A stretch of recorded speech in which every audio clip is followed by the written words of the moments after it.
Boa noite, Maurício. Me escuta bem? Boa noite. Sim, Lívia, te escuto muito bem. Oi, de novo. Boa noite. Zé Antônio, chamamos você de Zé? Pode chamar de Zé, por favor. Boa noite, Lívia. Boa noite, Maurício. Tudo bem? Prazer Tudo bem, aí. Zé, prazer, boa noite. Em estar com vocês. É um privilégio, antes de mais nada, né? A gente dividir um tempinho para falar de um assunto tão importante e aqui com pessoas tão diferenciadas no tema, né? Então, só me apresentando rapidamente, meu nome, né, como está aí na própria visor, José Antônio. Eu sou gerente executivo da parte de qualidade, saúde, segurança e meio ambiente da CCR, né? E já tenho aí 12 anos aí de companhia, né? E foi uma área que foi se construindo e hoje muito do viés da parte de saúde está focado no que a gente vai falar hoje. E junto comigo está a Lívia, né? Lívia Borella, diretora de recursos humanos da BRK Ambiental. Obrigado, Lívia, pela sua presença, né? Sei que vai engrandecer muito aqui o nosso espaço e que a gente vai conseguir trocar muitas figurinhas e até insights e provocações sobre o tema. E também o Maurício Cerqueira de Souza, é o gerente de saúde Brasil e América Latina da Shell. Desafio imenso, né? Tamanho de empresa, né? Uma capilaridade grande, ou seja, nós temos aqui ambientes diversos, né? Qualidades de trabalho muito diferentes, e eu tenho certeza que a gente aqui vai conseguir falar um pouco mais detalhadamente, né? Queria falar que a gente vai, né, desenvolver o tema dentro do segundo Fórum Melhor RH, o tema que a gente se propôs a falar aqui são presentes de corpo, mas não de espírito, a sustentabilidade mental frente ao retorno presencial aos escritórios, né? A gente já tem aí até um termo que está virando modinha, né? É uma sigla em inglês que vem sendo usada em alguns estudos, né? Que o Brasil veio como forto, né? É o medo de retornar ao escritório e acaba sendo até um ponto de um ambiente novo, com as incertezas, com as variações, né? Com a falta de sustentabilidade ainda epidemiológica e também até dos processos dentro dos escritórios que algumas pessoas vêm vivenciando e que as companhias vêm estudando e, de alguma forma, dando sustentação, mudando processos, melhorando o dia a dia. E é nessa toada que eu vou começar, né, e vou pedir licença aqui para começar, ladies first, né, a Lívia primeiro, né, Maurício, nada contra, mas né, com relação à opinião da Lívia, ainda mais guiando, né, sendo uma diretora de RH dentro de uma empresa tão diferenciada, queria trazer esse primeiro insight, esse primeiro ensejo e ouvir de você, né, de forma aqui totalmente para aprender mesmo, né? Como você enxerga essa temática do retorno, como você enxerga essa ambiência dessas incertezas e desse medo relacionado a isso, e como vocês hoje lá estão manuseando essa forma nova de lidar com o ambiente de trabalho. Obrigada, antes de tudo, aí pelo Ladies First, obrigada pelo convite. A gente está aqui juntos, né, para aprender juntos, para a gente trocar. Peço desculpas caso tenha algum problema aqui na minha imagem, a gente estava há pouco fazendo alguns testes, então, se vocês não estiverem me vendo ou me ouvindo bem, por favor, me avisem. Tá ótimo, a imagem quanto o som. Bom. Então, começo falando, né, o Forto, que você comentou, Zé Antônio, a gente tem falado muito sobre isso, né, o que tem sido essa tratativa de como a gente tem lidado nas nossas organizações com o retorno ao escritório para quem ficou um período fora, para quem nunca deixou de estar presencialmente, e aí, aqui especificamente na BRK, a gente é uma empresa que trabalha com saneamento, a gente trabalha nas ruas, né, a gente tem mais de 6 mil pessoas e a grande maioria delas não deixou, né, de trabalhar presencialmente, nem a época mais delicada da pandemia. E a gente tentou sempre tratar, né, se a gente pensar que agora a gente está falando do retorno, mas a gente teve que tratar antes, acho que o medo das pessoas de estarem em casa. Zé Antônio, Maurício, hoje o Maurício estava há pouco aqui antes da gente entrar falando, poxa, eu estou aqui, meu filho apareceu no fundo e eu estou sozinho com ele, né? Quem não passou por isso, quem não teve um áudio que sem querer a gente, né, deixou aparecer, uma imagem. Então, assim, lá atrás, quando a gente há 2 anos começou a pensar em como se estruturar, eu me lembro que aqui a gente teve que fazer palestras, a gente trouxe uma psicóloga para a companhia, e aí eram temas muito específicos. Eu me lembro que a gente tratou do medo do homeschooling, como a gente conseguiu lidar com os filhos em casa. A gente tratou muitas questões dos maridos, das esposas, né? A gente ouvia as pessoas brincando. Nossa, agora que eu conheci meu marido, eu descobri que ele é legal. Me lembro que uma moça um dia na nossa equipe de RH falou isso, né? A gente não tinha esse convívio. E agora a nossa realidade depois de todo esse tempo, da mesma forma que a gente escuta dos desafios das nossas crianças que ficaram tanto tempo fora da escola, e as consequências que a gente ainda vai ver e vai enfrentar por este período que eles estiveram fora, isso também está acontecendo nas nossas equipes de retornantes, né? A gente falou o Fear of Return to Office, que você citou, é uma realidade, as pessoas que se desacostumaram, deixaram de ter esse convívio diário, até questões de vestimenta, o que eu uso para voltar para o escritório, né? Como é que eu me reorganizo, mas eu acho que é um medo aí, um enfrentamento que a gente precisa fazer, porque eu particularmente acredito, eu sei das vantagens do híbrido, mas eu acredito que a gente teve também muita perda em a gente ter se afastado, em a gente não estar no dia a dia, a gente não estar convivendo, né, com as nossas equipes, e como esse retorno está sendo importante. Eu estava lendo um artigo que o meu primeiro, e eu falo eterno líder, que foi meu primeiro chefe em RH, me citou, que falava justamente sobre os riscos que a gente tem de ter conseguido trabalhar remotamente, mas os riscos que a gente tem de ter colocado a nossa carreira, né, à distância, e não tão bem estruturada, não tão bem desenvolvida quanto a gente teria se a gente estivesse presencialmente. A gente fala muito do futuro do trabalho, agora tem a discussão do futuro do escritório, né? O escritório ele tem que fazer sentido muito conectado ao propósito da companhia, ele tem que fazer sentido nas relações de trabalho de qualidade. Então, é nesse sentido que a gente tem trabalhado aqui na BRK, nos fóruns e grupos de RH que eu participo, essa agenda é discutida de forma recorrente.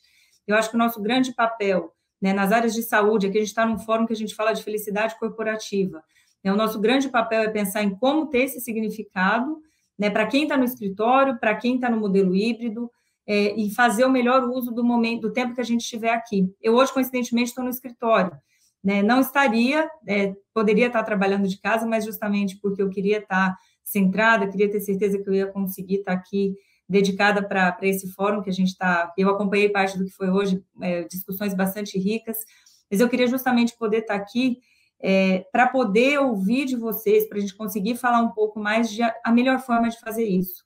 Eu acho que a gente não pode ter extremos, dizer que o remoto 100% também, né? Acho que em casos específicos eles vão funcionar, mas não dá para ser para todo mundo. E como a gente recebe as nossas equipes, né? De como a gente deixa o nosso ambiente realmente um lugar onde faça sentido, onde eles vejam propósito em estarem aqui, e não somente no trabalho remoto, como a gente teve que, de uma forma forçada, a fazer. Então, também quero ouvir vocês, assim, o que vocês estão fazendo, o que vocês escutaram, né, e tem tido aí de trocas que tem funcionado. E aí eu tenho depois algumas sugestões para contar um pouquinho de como tem sido aqui também. Excelente, muito bom.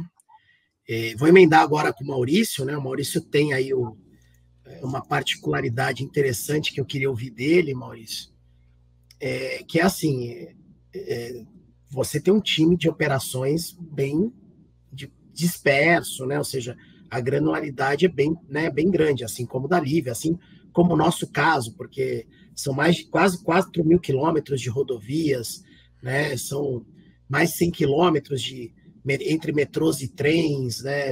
Embarcações, são 16 aeroportos. Então, assim, é um conjunto grande de desafio. E você tem uma realidade muito parecida ali, né? No caso, nós temos também aeroportos em São José, Curaçao, Quito. Recentemente vendemos uma empresa de handling nos Estados Unidos e a gente percebeu o quanto que esse assunto ele é o tema geral, né? E você tem uma experiência Latam. Queria que você trouxesse um pouquinho. Conseguiram mensurar o quanto que o escritório teve de defasagem ou, né, de aumento da incidência em relação à operação? E como é que isso foi comparado dentro da América Latina como um todo? Tem um paralelo? Tem uma forma... Dá para falar que é parecido ou cada país se comportou de um jeito? Queria ouvir um pouquinho dessa sua experiência, Maurício. Obrigado. Eu vou falar Zé também, né? Se você Por favor. Mas você me fez uma pergunta. Olha, parabéns pela pergunta, porque me fez pensar muito. Me veio um filme na minha cabeça aqui. Essa pergunta, eu vou falar um pouco, né, a Shell, o que a gente tem de operações, bem rápido, né? A gente tem operações offshore, ou seja, operações no mar, tem as plataformas, tem embarcações, né? A fábrica de lubrificantes, muito recentemente foi vendida, mas a gente também atuava, né, com a fábrica de lubrificantes, fora escritórios, pessoal logístico e tudo mais. E América Latina. Vou tentar resumir um ponto interessante. Quando começou o Covid, né, vou falar assim, março, abril de 2020, aquela preocupação, corrida para quem do escritório ficar em casa, mas as operações não paravam, né? Então isso foi um mantra, a gente de alguma forma, claro, tentar minimizar o máximo possível a experiência Covid dentro das operações, sem que alterassem, né? Claro, dois propósitos iniciais, né? Sem alterar nossos índices, claro, de segurança e saúde, e ao mesmo tempo não parar, não diminuir a produção, já que se trata de elementos essenciais da indústria. E aí, é claro, né, qual foi a primeira coisa que a gente fez, que foi eu lembro a primeira discussão com o André Araújo, que é o Country Chair, né? Falando, não adianta tratar a Covid como pessoas, nem só como empregados, a gente tem que tratar como famílias. Então, assim, o Covid vai estar na casa da pessoa e todo mundo está lá dentro. Né? Então, foi o primeiro grande baque, assim, não adianta a gente usar as mesmas ferramentas para problemas de magnitude como o Covid foi. Bom, só sei que isso foi importante porque a gente conseguiu fazer essa capitalidade, Zé, aumentar ainda mais, né? Porque a gente pegou, então, famílias. São famílias? Família é todo mundo que mora dentro da casa, não importa o grau de parentesco, não importa a estrutura familiar. Isso. E aí a gente começou a fazer, ao longo do tempo, um comparativo. A gente começou a calcular quantos testes positivos iam aparecendo nas operações e nas famílias. Ao longo do tempo, a gente imaginou que quem tivesse em casa estaria mais protegido ao longo do tempo. Mas foi muito interessante. Um dia eu vou ter que publicar isso. No começo, sim, a gente teve mais casos em operações. Estou falando no Brasil, mas replica também na América Latina, porque eles estavam mais expostos, mas ao mesmo tempo mais educados. Eles estavam ali mais presentes no trabalho, mais presentes dos riscos e mais respeitosos do que tinham que fazer para evitar o Covid. E em casa, começou o tempo as pessoas muito presas, mas, claro, né, nem todo mundo trabalha numa empresa como a Shell, que você pode trabalhar de casa. Né? As pessoas moram com pessoas que trabalham em hospitais, pessoas que trabalham em outras empresas que precisam. E aí você começa a ter uma diferença. Né? E aí eu fiz a conta e falei, olha, nem necessariamente quem está muito preso em casa está mais seguro em relação ao Covid. Foi muito interessante, porque ao longo da jornada, o Covid que ainda não acabou, as certezas e as formas de lidar com o trabalho mudaram muito. Né? A gente conseguiu ver que nem sempre, e a gente agora consegue mensurar isso, já vou lançar um tema interessante, saúde mental. Né? Quanto mais você proteger a Covid, mais você desproteger a saúde mental. E hoje a gente está pagando essa conta, a gente já sabia que essa conta ia aparecer. Quando você vê a América Latina, aí eu vou falar um pouco do Brasil mesmo, né? A gente às vezes esquece de valorizar um pouco isso. Eu trabalho com países como o Peru, país relativamente bem mais pobre, tem menos recursos que o Brasil. Colômbia, que é um país um pouco mais estruturado, mas tem uma saúde pública bem interessante. Venezuela, que é um país totalmente, né, a gente está acostumado no dia a dia. Ilhas como Bahamas, Barbados, mas eu vou fazer um comparativo interessante com o Peru. Quando a gente começou, e a Argentina também, né? Brasil e Argentina muito similares, né? O governo já conseguiu, né? Olha, por mais que a gente achou que demorou a questão das vacinas, o Peru não tinha nenhuma perspectiva de vacina. Então, quando você começa a ver um país que não tem sequer dinheiro para comprar a vacina para a população, sequer uma forma de lidar, como isso leva a uma preocupação muito maior, né? E você não tem como gerenciar isso, você não pode falar, olha, não, fiquem tranquilos, como no Brasil eu falava muitas vezes, olha, a vacina tem, ela vai demorar, primeiro vai ter uma escala de prioridades, isso afetou muito, né, a questão de saúde mental em outros países, né? A mesma doença, a mesma solução que a vacina, mas uma realidade muito distinta, apesar da proximidade. Então, todos esses fatores, né, que não é só a doença em si, mas como a questão de saúde pública, porque é uma questão de saúde pública, afeta as pessoas e os times, são momentos muito distintos. E não dá para falar a mesma coisa, que bom que é aqui no Brasil, e vir com a mesma energia para o Peru. Você falar com o pessoal do Peru de uma outra forma, de outra maneira. Não sei se eu respondi ou se eu fugi muito do tema, que é normal. Nada, muita coisa. Achei super... E é interessante esse paralelo, porque foi exatamente a mesma vivência. O Equador também, né, com um conjunto de restrições de saúde pública, a gente teve um grande desafio lá, porque, né, o aeroporto internacional de Quito, boa parte dos colaboradores, apesar de o aeroporto estar em Tababela, que fica ali meia hora de Quito, né, todos eles praticamente moram em Quito, né? Então você também, né, o Equador, como a gente viu no começo, a saúde pública acabou sucumbindo, teve mortalidade em casa por falta de assistência. Exatamente. Uma série de desafios que a gente viu muito forte nesses países e acabou não vendo aqui, eu acho, e tem até mais agravos, né, por conta de todas essas sequelas psicológicas. Aí agora eu vou fazer uma provocação, né, para a gente, de uma experiência vivida, tá? A Lívia tem aí as perguntas já que ela está na manga, o Maurício, garanto que também tem, mas a gente faz, a cada 2 anos, um perfil saúde, né? E o perfil saúde da nossa empresa, em 2017, a gente teve 76% de resposta, em 2019 nós tivemos 90% de respostas e em 2021 nós tivemos 91% de respostas. Uma amostra super significativa, muito bem. Culturalmente a gente já pegou um jeitão de fazer esse mapeamento. E a gente estendeu a parte de saúde mental e fazendo comparativos, incluindo das 21, uma série de outras ferramentas para a gente conseguir lidar. Né? E aí, o que a gente, né, e assim, trazendo todo esse processo, falando de felicidade, é uma percepção tão específica que quem declarou que tem transtorno de ansiedade, estresse e depressão dentro do DAS é uma persona completamente diferente do que a gente espera. A persona é feminina, com mais de 30 anos, sem filho, sem problema financeiro e que não tem atestado em 98% dos casos. Olha que... E aí me trouxe um boom de um alerta, né? Primeiro que quem declara é porque já tem ciência, já trata, já consegue lidar com o desafio.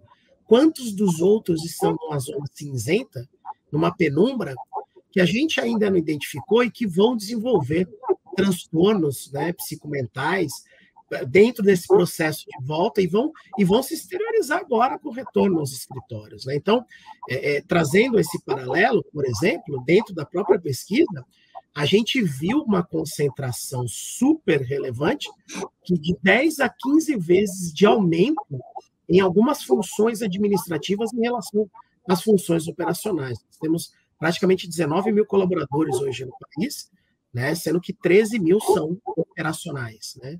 13, 14 mil aí são operacionais. E na hora que você pega esse escopo, você fala, poxa, mesmo eu tendo uma grande maioria ali, o pessoal ficou né, em casa, fez um home office estendido, inclusive a gente está voltando hoje no nosso centro corporativo oficialmente, né, o retorno aos escritórios, 2 vezes por semana, já numa política de flexibilidade oficializada, mas ficou muito essa questão do que o nosso mapeamento ele está muito imaturo ainda. Tem muita gente que está sofrendo ou vai sofrer e que a gente não faz ideia. E aí eu queria ouvir um pouquinho da Lívia, eu queria ouvir um pouquinho do Maurício, então, a esses pontos, essas experiências, e ouvir um pouquinho dessas provocações de vocês com relação a isso. Deixa eu comentar, e eu queria até retomar aqui um ponto importante, né? Vocês falando, a gente vai pensando, e é interessante, como ao vivo a gente elabora um assunto que ele não é preto no branco, né? A gente também está aprendendo, e deixa eu trazer um pouco, como vocês falavam, né, das realidades de vocês. A gente na BRK atua no Brasil com saneamento, e antes de a gente começar a pensar em falar em vacina, vocês se lembram que o que a gente todas as campanhas, o que era mais discutido era justamente a necessidade de se lavar as mãos, né? O tempo todo a gente tinha isso, olha, você tem que lavar as mãos, não substitui álcool gel, e o que a gente faz é justamente fornecer água, né? Então, na BRK, a gente ainda tinha isso, né? Pelo Brasil todo, a gente falava uma série de medidas que vieram para não ter nenhum tipo de interrupção, então a gente tinha que garantir que as equipes iam estar saudáveis nas ruas, né? E aí uma coisa que, quando você foi falando, Maurício, né, me chamou muita atenção, que você falou assim, como essas pessoas estão? Muitas vezes até as nossas equipes estavam bem, elas podiam estar saudáveis, sem qualquer restrição ao trabalho, mas talvez em casa alguém estivesse doente. O que a gente teve de pessoas, né, que perderam parentes, perderam pais, mães, filhos, né, e que a gente tinha o tempo todo que olhar para como eles estariam, que aí é um pouco do que você falou, que a gente ainda vai verificar as consequências, ainda estamos começando a olhar isso agora. E um mapeamento de saúde como esse, que você trouxe, Zé, elementos super ricos, primeiro que depende de como a pessoa se percebe, você falou um ponto crucial, né, ele ou ela admitir que está passando por uma situação, até pouco antes da gente entrar aqui nessa sala, o grupo anterior estava falando de burnout, né, e que claramente atinge muito mais as mulheres, e aí você falou que um grupo, um extrato muito específico, Zé, que me chamou a atenção, que teoricamente é quem não tem problema, né, e aí apareceu ali como um destaque. Então, assim, o que eu faço de reflexão? A gente está falando aqui muito, né, de felicidade corporativa, de saúde mental, e eu até estendo, eu gosto muito de falar em saúde emocional. O que a gente tem feito para preservar, né, fora do ambiente de trabalho, com todas essas agendas pesadas, com todas as questões de saúde que a gente ainda está enfrentando? A gente está passando agora por mais uma onda, né? Felizmente, com menos sintomas. A gente tem ouvido, pelo menos aqui no nosso escritório, tem tido vários casos de pessoas que estão se confirmando com Covid, mas a boa notícia com sintomas mais leves, a gente, né, acho que está finalmente aí conseguindo entender que isso vai ser parte do que a gente enfrenta a partir daqui. Só que durante esse período todo, e aí eu volto para você comentar também, Maurício, como a gente viu, né, o nosso papel, nesse período a gente também não estava preparados para isso. Eu me lembro que a primeira vez que se falou em coronavírus, eu lembro que a nossa CEO aqui na BRK falou, Olivia, você já está ouvindo alguma coisa sobre isso? Eu falei, não se preocupe, vai ser rápido, já a gente né, não tem mais que se preocupar. E foi de uma semana para outra que todo mundo, né, eu lembro direitinho, dia 20 de março de 20 foi o dia que a gente foi para casa, não sabia quem ia conseguir fazer o trabalho remoto, quem estava com equipamentos, a gente mandou, lembram-se, a discussão leva ou não alguma cadeira para a casa dos funcionários, a gente dá algum tipo de apoio, né, algum tipo de suporte adicional que essas pessoas vão precisar. E agora, passados 2 anos, a gente ainda está em adaptação. Cada uma dessas pessoas que voltam, né, voltam com as suas situações, como eu falei, de família, não são só eles. O propósito de se estar aqui, ele realmente tem que ser com muita conexão, porque a gente falou, né, você comentou há pouco, Zé, do híbrido, e a gente tem as pessoas nas ruas, então quem está no escritório administrativo, ele entende seu papel, de quem não parou, de quem, né, de como a gente pode realmente fazer a diferença, e acho que isso tudo se conecta, como eu falei, com o que a gente vai dar de apoio. Na BRK, a gente fez um processo de evolução do nosso apoio de assistência às equipes, que transcendeu, não era só as questões de saúde, muita gente teve que se reestruturar pelas questões financeiras, eles continuavam trabalhando, mas talvez o marido, a esposa, agora não tem mais seu emprego, eles tiveram que repensar sua renda familiar. As crianças que não se adaptaram à volta à escola, enfim, então, eu acho que a gente passou a ser muito mais uma agenda de pessoas, e aí realmente estamos, né, na vida das pessoas como líderes. Eu acredito muito que a gente está na empresa, as pessoas que estão com a gente, e aí você falou um pouquinho, né, Zé, das saídas, de se aumentou ou não o nosso turnover, né, de por que as pessoas começaram a sair, mas eu acredito muito numa máxima também, que desde que eu comecei a trabalhar em RH, eu escuto, que a gente geralmente se junta a algumas empresas, mas a gente, quando sai dessa empresa, a gente geralmente sai do líder, né, people join companies and leave leaders. E eu acho que isso nunca foi tão verdade. O papel que a gente tem feito na vida das nossas equipes. Então, ouvindo vocês aqui, eu escuto esse eco e eu vejo que realmente é nesse sentido que a gente tem que evoluir. A gente está no caminho certo. Muito bom. Chegou minha vez de falar. É tão difícil falar tanta coisa, ali falou grande verdade, quando é ao vivo, né, a gente vai pensando e vai estruturando algumas coisas. Olha que interessante, né, combinando o que vocês estavam falando, né, a gente não estava tão preparado, nós, né, como profissionais, as empresas, quanto mais, né, as pessoas que trabalham em operações, eu tenho que trabalhar, e você falou muito bem da data, dia 20 de março, né, meu filho nasceu dia 2 de março de 2020. Então, assim, eu senti um pouco na pele do que é mudar uma vida 2 vezes. Minha vida mudou porque meu filho nasceu, meu primeiro filho, só tenho ele, e ao mesmo tempo veio uma pandemia para cuidar de 6 países, né, de casa. Então, com o filho no colo, e isso aumentou ainda mais minha sensibilidade. Eu acho que os profissionais, né, que trabalham com pessoas, eles tiveram que ajustar a questão de sensibilidade. Quando a gente falou de famílias, o Zé falou muito bem sobre isso, né, de você poder estender a mão ou saber o que ajudar. A gente tem uma estrutura muito forte de suporte, né, por psicólogo, também advogado, que seja, chama Programa Equilíbrio, que já existia antes, mas eu tinha uma preocupação genuína daquelas pessoas que eram só.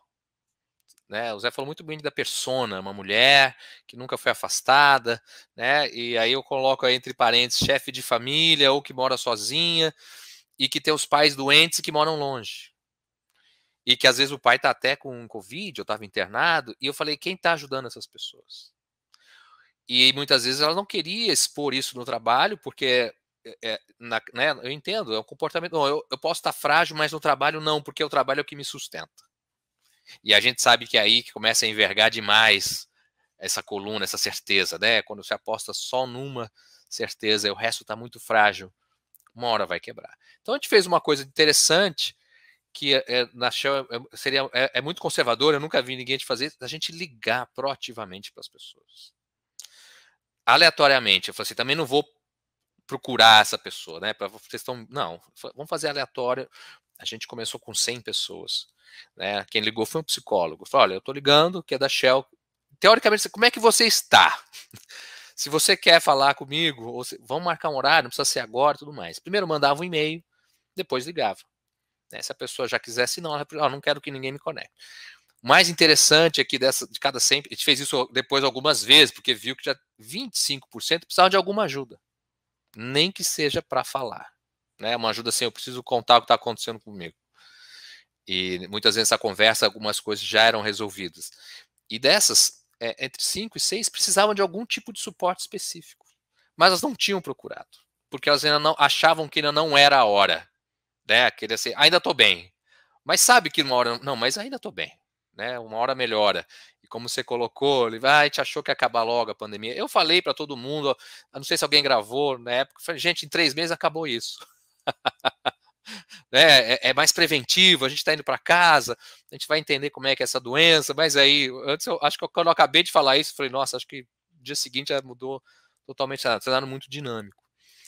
E um ponto que a gente tem trazido, e aí, não vou falar que é uma novidade, mas que a gente reforçou muito, e esse ano a gente continua e vai reforçar ainda mais, não é só preparar o líder, né, para falar de saúde mental, de aumentar a sensibilidade, mas a gente criar um modelo que é muito difícil, que a gente gosta de falar muito na vida teórica, mas na prática, de um ambiente realmente aberto.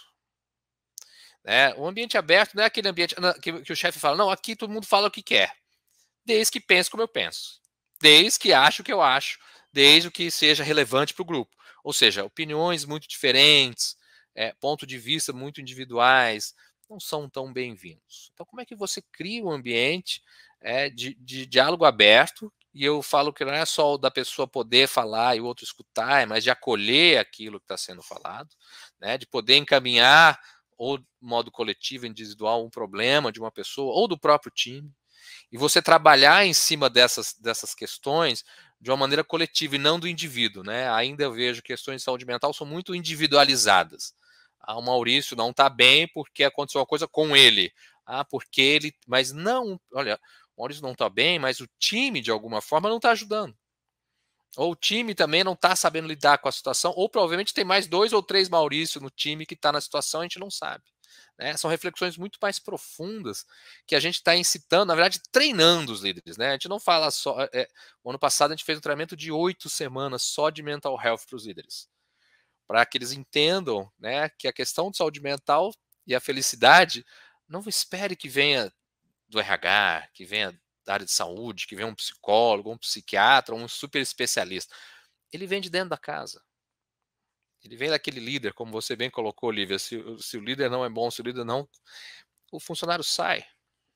Mas se o líder tenta e entende que isso é relevante muito para a produtividade, para a efetividade, mas principalmente reter talentos, ele precisa se capacitar. Então é isso que a gente está fazendo. É uma jornada de 5 anos. A gente não tem uma premissa que a gente vai mudar a cultura de uma companhia em 1, 2 anos, apesar da pandemia. A pandemia foi uma fase, mas os problemas com certeza continuam, as mudanças continuam, né? Na nossa área a gente está em mudança energética ainda, mudanças enormes estruturais da companhia.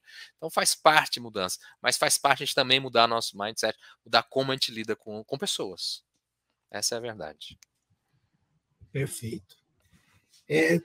Acho que muito complementar a isso que vocês trouxeram, né? Trazendo um pouquinho como é que muda a realidade, né? Então, por exemplo, a gente tem um programa que é o programa Viva Bem, ele conecta todas as nossas iniciativas de saúde e bem-estar, e uma dos carros, né? O carro-chefe ali do acolhimento e assistência é o núcleo de atenção primária, né? A gente põe a atenção primária à saúde dentro da companhia já desde 2019, desde 2018, com uma transição ainda de teste, 2019 começa, e hoje a gente faz 2.500 atendimentos mês para colaboradores e família, né? E por que eu estou trazendo isso? Para falar exatamente dessa extensão do cuidado, né? De como você faz o acolhimento, como você percebe que isso tem, né? E a gente começou a perceber que, assim, a gente tem resolutividade no núcleo de atenção primária de 93%, 94%. Né, com NPS de 93, ou seja, existe uma identidade muito grande, uma identificação com esse acolhimento. E a gente, historicamente, sempre encaminhou hipertensão, diabetes, ortopédico, e o quarto era saúde mental. Em 2019, isso começa a mudar, passa a ser o terceiro, passa a ser o segundo, e hoje, o ano passado, saúde mental já era o primeiro, com 2 vezes a mais o número de encaminhamentos do que hipertensão, e agora, este ano, é 3 vezes a mais o número de encaminhamentos para psicologia do que hipertensão. E uma coisa que também assumiu um patamar importantíssimo foi a questão nutricional. O encaminhamento nutricional muito pareado também com esses atendimentos. Dado aí, né, os 2.000 aí, atendimentos 2.500 por mês, então é um volume razoável de pessoas que a gente vem identificando e encaminhando. Isso diz direto do comportamento dessa fragilidade, dessa labilidade, que tem muito a ver com a proteção, tem muito a ver com a segurança psicológica que a companhia precisa. A gente montou uma escadinha de filtros, né, de acessos, para que a gente conseguisse chegar, foi o que você falou, Maurício, é uma jornada grande, é uma jornada longa, não tem como ser diferente. Em 2020, na verdade, 2019, né, a gente, antes da pandemia, a gente instala o primeiro canal de acolhimento via telefone, com a base psicológica, que foi fantástico para acompanhar os casos internados, familiares, busca ativa, eram psicólogos fazendo o acolhimento telefônico de familiares e de pessoas internadas. Depois a gente traz uma plataforma com mindfulness, com a parte de interação, né, e fazendo consultas online. E agora, né, a gente está na terceira onda, na terceira fase, que é o quê? Né, com uma consultoria especializada, a gente está desnudando o tema. Tivemos a primeira reunião com a diretoria executiva, né, trouxemos um ultra especialista aí do mercado, e a gente começa agora a sensibilizar essa liderança para aquilo que você falou, Maurício, também, né? Que é a equipe, é o líder, por que está acontecendo? De a gente desnudar, né? Ou seja, despir o tema, né? Mostrar essa fragilidade, eu me colocar como vulnerável, eu participar desse processo. Então, fica, né, uma mensagem muito forte de que a gente tem que ter os canais de acolhimento, a gente tem que ter o processo de link com o colaborador e as famílias, e isso ainda vai mutar muito, porque tem ondas ainda que virão desse processo que a gente não está enxergando nesse primeiro momento, né? A gente tem empresas que já passaram pelo home, híbrido e voltar ao presencial, empresas de cunho internacional, que a gente sabe bem. Então, tem um processo de adaptabilidade que vai se remontar nos próximos meses, até nos próximos anos, e vai exigir da gente muita resiliência, uma leitura bem adequada. A gente está entrando na fase final aqui, né, nos 10 minutinhos do nosso trabalho, né, de conversa. Eu queria já deixar para vocês fazerem as considerações finais, começando por você, Lívia, por favor, e depois o próprio Maurício, para que eu possa fazer o encerramento falando um pouquinho da Casa Hope, dando a mensagem final aqui do nosso painel. Então, fique à vontade, Lívia, por favor. Zé, eu, coincidentemente, tenho um programa aqui homônimo, tá? O Viva Bem, da BRK, muito parecido com o NPS, acho que assim, eu vejo muitas coincidências, o que me tranquiliza, né, em escutá-los, enfim, a gente está aqui em 3 empresas que são de setores diferentes, mas que a gente vê muita complementariedade no que foi falado. Eu acho que a minha mensagem final, que fica para a gente mesmo, né? Eu fui perguntada, hoje eu estava num almoço com colegas de RH, e elas fizeram exatamente essa pergunta: o que vocês têm feito, né? Onde que é o grande diferencial dos programas? O primeiro eu acho que a gente reconhecer, sim, a gente fala em felicidade corporativa, a gente fala em fóruns dos grupos, mas que não assumir que a gente sabe o que cada um precisa. Um caso muito rápido de uma pessoa na minha equipe, que no início a gente citou aqui de pessoas que estavam sozinhas, né? E é uma moça que é da Bahia, ela mora sozinha em São Paulo, e um dia todo mundo de RH conversou e achou que era uma ótima ideia a gente dar para ela um gato de presente. A gente ia mandar o animal na casa dela. E aí ela não queria, né? Então, assim, a gente, primeiro, não assumir que a gente sabe a solução, então a gente tem mesmo a escutativa, o que eles precisam, o que cada um precisa, e depois trazer isso para um coletivo. Acho que essa é a primeira principal mensagem, e a gente lembrar que a gente também é parte deste grupo que está sensibilizado, que passou por uma agenda pesada, sobrecarga, né? A gente não tem hoje mais os 5 minutos entre uma reunião e outra, porque o Teams, ele conecta, ele avisa ainda que alguém entrou, e sempre tem alguém que entra 3, 4 minutos antes do horário da reunião, sempre, se não são 7, mas eu acho que a gente pensar o que a gente está fazendo também para a nossa felicidade, né? Para a nossa saúde emocional. Quando me perguntaram hoje, eu falei, eu voltei a correr. Ontem, depois de mais de 2 anos, eu participei de uma prova. Não sou maratonista, nunca consegui correr nem meia maratona, mas ontem eu consegui participar de uma prova de 10 quilômetros.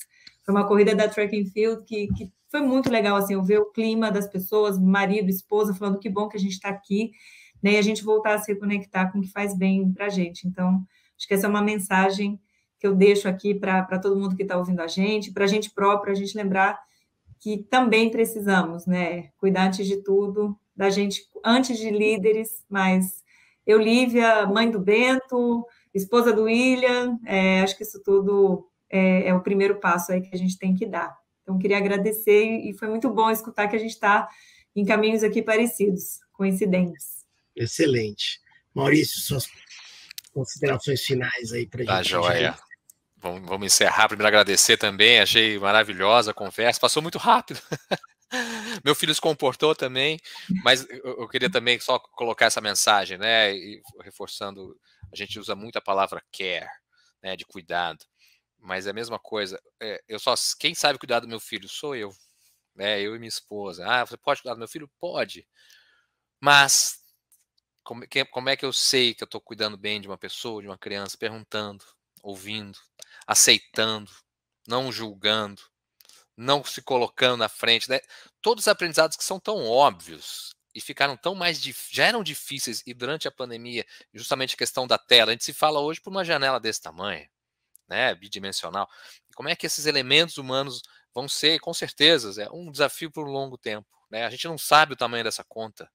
A conta está vindo, o Caldante vai discutindo mais um pouco sobre essa conta, mas para mim está claro que a sensibilidade, a humanização, escutar as pessoas, voltar àquele tempo de tomar um cafezinho e só escutar faz muita diferença, né? A gente voltar, eu pensar de como fazer isso de uma maneira muito aberta, muito honesta, muito generosa, vai fazer toda a diferença. E feliz também de saber que todos estão no mesmo caminho do Viva Bem. Eu também tenho o Viva Bem aqui na Shell, o meu tem quase 15 anos já, mas também segue no mesmo caminho, né, de proteger, de promover, de dar acesso às pessoas se cuidarem. Obrigado, uma ótima noite para vocês. Excelente, muito bom. Eu agradeço imensamente, Lívia, prazer aí, acho que a visão de um RH engajado, comprometido com a causa, sempre faz muita diferença.